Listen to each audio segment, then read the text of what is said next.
Assalamualaikum warahmatullahi wabarakatuh. Halo semuanya, perkenalkan nama saya Salsabila Endriati. Jadi di sini saya akan menjelaskan tentang psikologi abnormalitas.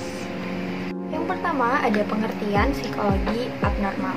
Nah, psikologi abnormal adalah suatu ilmu yang mempelajari perilaku abnormal atau perilaku menyimpang.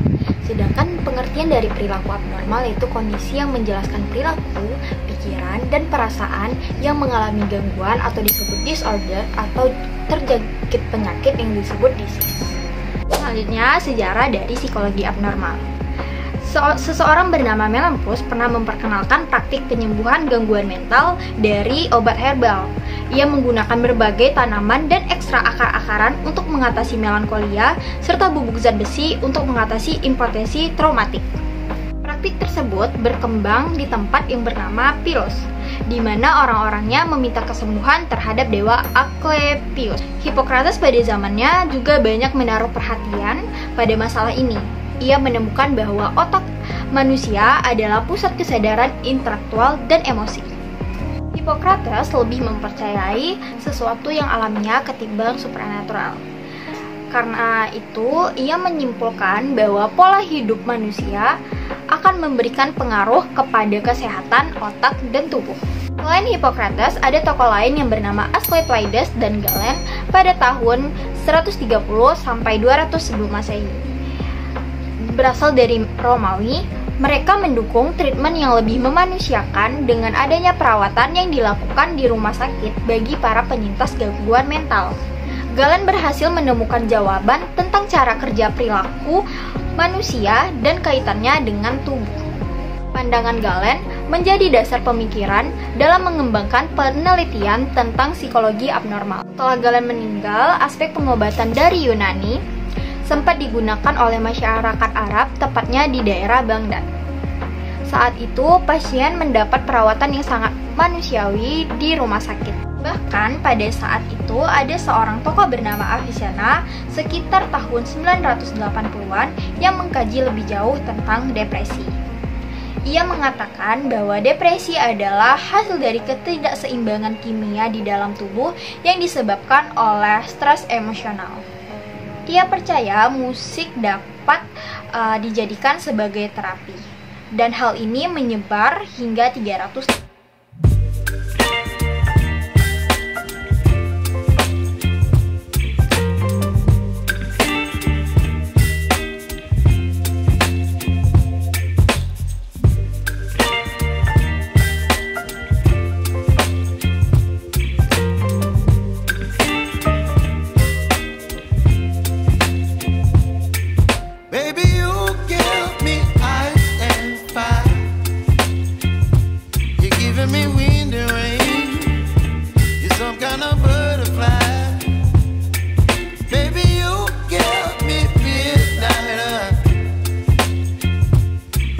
my appetite. Don't leave me here high and dry. Oh, well, I don't wanna jinx it, baby, and twist myself at the spine. Don't wanna overthink it, baby. It's just twist your body and mine. Baby, you give me ice and fire. You're giving me wind and rain. You're some kind of butterfly. Baby, you give me midnight. You whip up my appetite. Don't leave me here high and dry. Oh, but I don't wanna jinx it, baby. Let's not get ahead of my time. Oh, but I don't wanna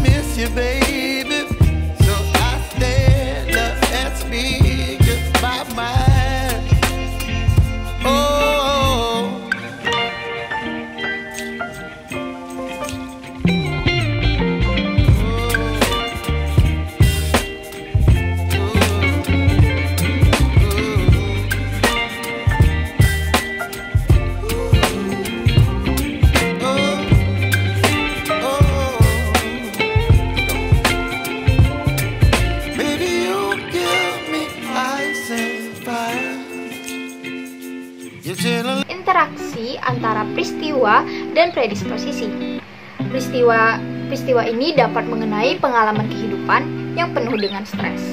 Selanjutnya ada ciri sederhana dari perilaku abnormal.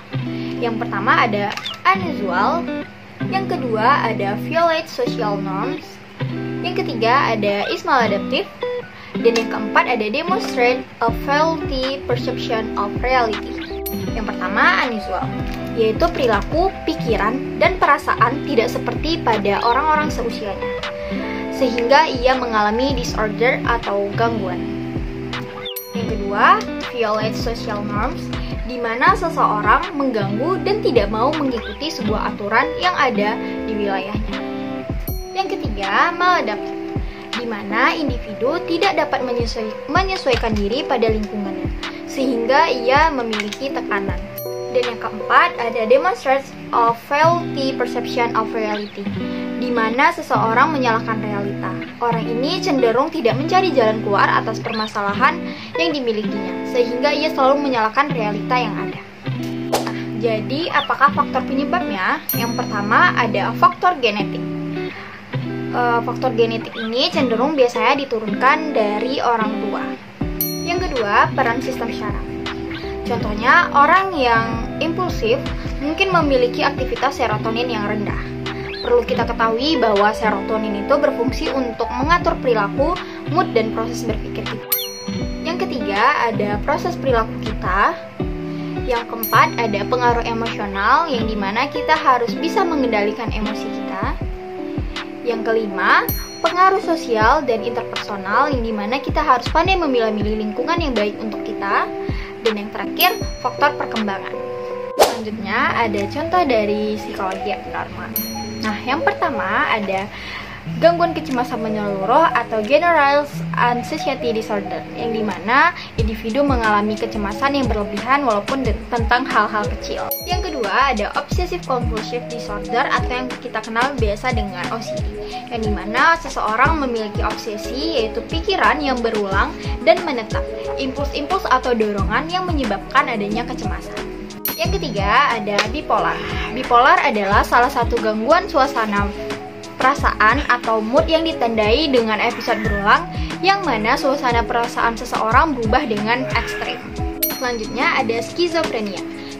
Skizofrenia adalah gangguan psikotik yang ditandai dengan terganggunya emosi, pikiran, dan perilaku. Dan yang terakhir ada fetishisme. Orang yang mengalami fetishisme memiliki dorongan seksual terhadap benda-benda mati. Sekian dari saya tentang penjelasan psikologi abnormalitas. Jika ada kesalahan saya mohon maaf. Assalamualaikum warahmatullahi wabarakatuh.